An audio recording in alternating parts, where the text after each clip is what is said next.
जय हिंद दोस्तों। Board topper साहब में आपका स्वागत है। मेरा नाम आरिफ है और मैं बीपीएससी टीआरई 2 से नियुक्त शिक्षक हूँ।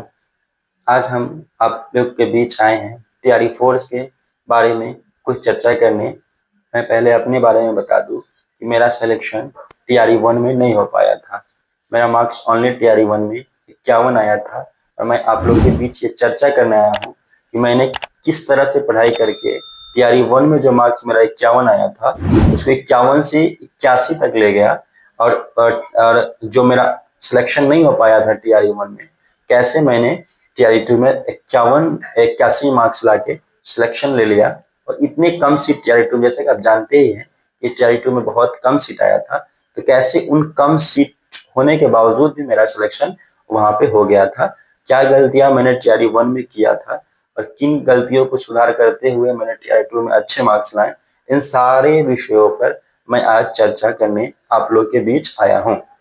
सबसे पहले मैंने देखा कि प्रश्न कहाँ से पूछ रहे हैं। टीआरई 1 में जो प्रश्न आए थे वो कहाँ से आए थे, तो मैंने देखने के बाद मुझे ऐसा लगा कि महेश वर्णमाल का जो सार संग्रह करके आता है 6 to 12 का, वहां से डायरेक्टली बहुत सारे प्रश्न पूछे जा रहे थे, तो मैंने उसको अच्छे से पढ़ा।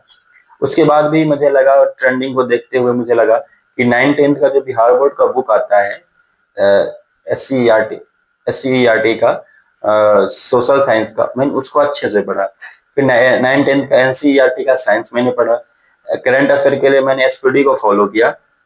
मैथ और रीजनिंग मैंने अच्छे से प्रैक्टिस किया, पीवाईक्यू को काफी ज्यादा प्रैक्टिस किया, फोकस किया कहाँ से प्रश्न बन रहे हैं, उसी प्रश्न जैसे प्रश्नों को मैंने हल करके देखा और पाया मैंने कि मेरा मार्क्स ऑटोमेटिक बहुत अच्छे हो गए। तो मैं आप लोग के बीच आया हूँ इसी बात को जिक्र करने के लिए। तो अभी भी हमने टीआरई 1 को भी देखा, 2 को भी मैंने खुद दिया था, 1 को भी मैंने दिया था, 3 को मैंने नहीं दिया टीआरई 3 को, लेकिन मैंने उन प्रश्नों को भी देखा। तो अभी ट्रेंडिंग ये बनी हुई है कि बीपीएससी क्या करे, अपने पूछे गए जो गत वर्ष के प्रश्न हैं उनको repeat as it is repeat कर दे रही है। तो उन पीवाईक्यू को भी आपको छोड़ना नहीं है, सबसे ज्यादा वही फोकस करना है पीवाईक्यू पे ही, कि किस तरह से पीवाईक्यू को पूछे जा रहे हैं, आप उनको किस तरह से पढ़ेंगे।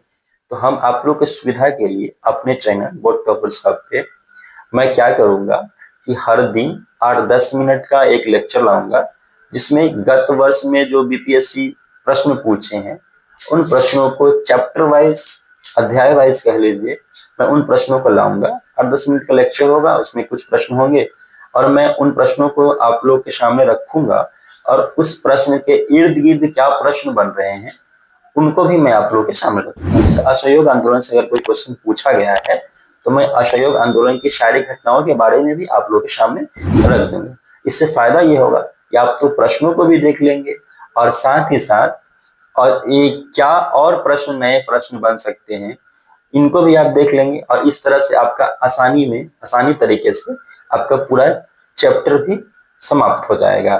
ठीक है, आप भी चाहते हैं कि आपका सिलेक्शन टीआरई 4 में आसानी तरीके से हो, तो आप पीवाईक्यू को एनालाइज करना बिल्कुल ना भूले। आप पीवाईक्यू एनालाइज हमारे चैनल के माध्यम से भी कर सकते हैं।